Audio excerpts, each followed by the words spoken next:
bà dây bông vốn này rồi cả lạ bà lại chả cả lạ đo tam prấy tại lại chả mà này nó thoáng bàn mà côn thoáng lại này có lạ lại để tôi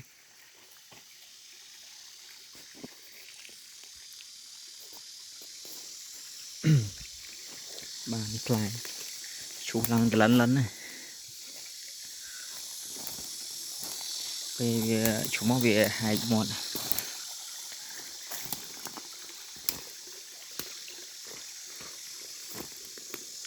họp tới tối này họp thùng một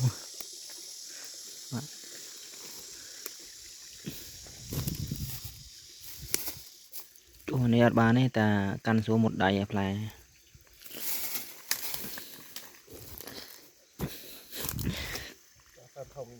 lại để tôi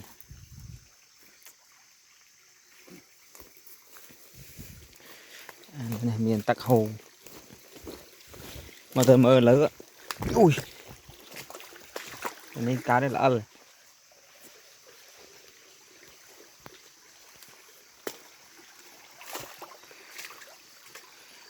lại cái lạ bữa sân viết đồ không thấy hàng sọc rễ đấy ăn miền nhẹ rồi đây bà bữa than nơi tam tiết cái đá mà nó hàng chun chít rễ cái hộp bữa sân đọc tam prey chứ ăn miền hộp đây nhưng là bỏ hết ít chụp lại từ lọp lại cái đây ôi ta nơi không prey cứ hàng chỉ nghiệp nôm như vậy nó cứ kia hộp thì to là bỏ đài chun chít rễ đài cái thái bàn cái hộp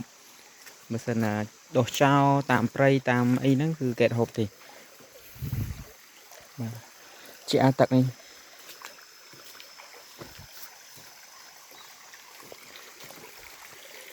cái nơi tam lại bị tặng ôm ha bằng tặng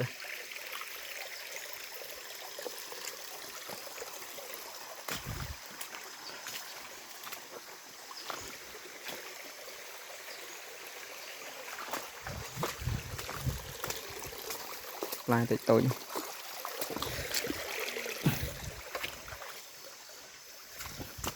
tặng là chuyện sập mong tặng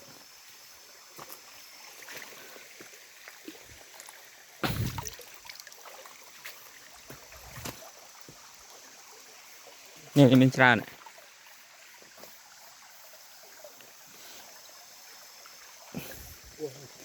hả pua gì pua thơm à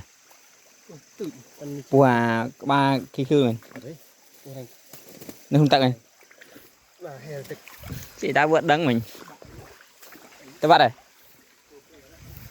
chị đã đấng mình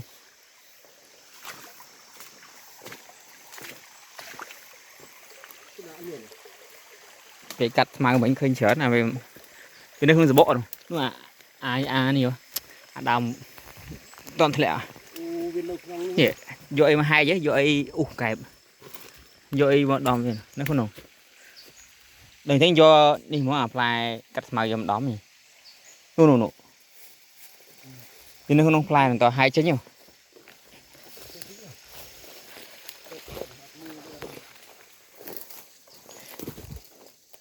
bị khổ fly thì tôi vậy mình thùng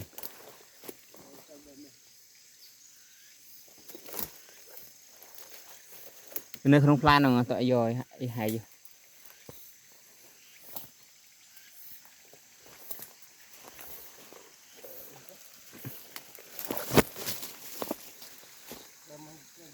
nè không fly mà nữa nè không fly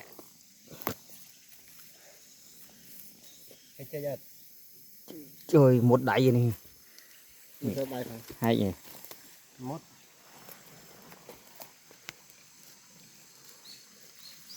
cọp con này nó không fly đâu nó sao đi thế sao thế đi gì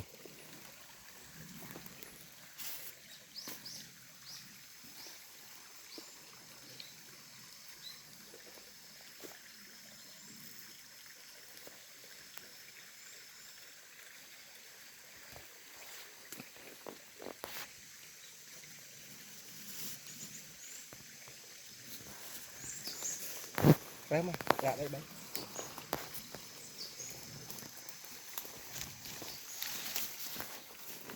giờ nó món quấn phun phun ạ